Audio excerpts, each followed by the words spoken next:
बड़ी खबर आपको जानकारी दे रहे हैं कि अभी अभी रहिका थाना क्षेत्र के जगतपुर में गोली चली है। 3 राउंड गोलिंग फायरिंग की गई है यहाँ पर जगतपुर में। अभी अभी आपको बता रहे हैं अभी की जस्ट घटना है जहाँ बदमाशों ने 3 राउंड फायरिंग की है एक व्यक्ति पर।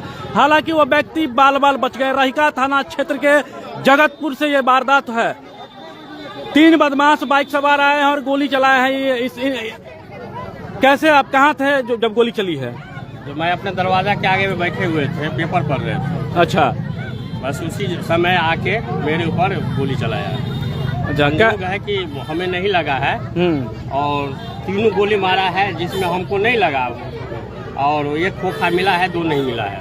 अच्छा, 1 खोखा में 2 नहीं मिला है जी। अच्छा, वो लोग बाइक पर थे? हाँ, वो दोनों बाइक। किधर से वो लोग आ रहा था? मधुबनी तरफ से सौराष्ट्र तरफ जा रहे हैं। अच्छा, मधुबनी से सौराष्ट्र तरफ जा रहे थे। ठीक ठीक।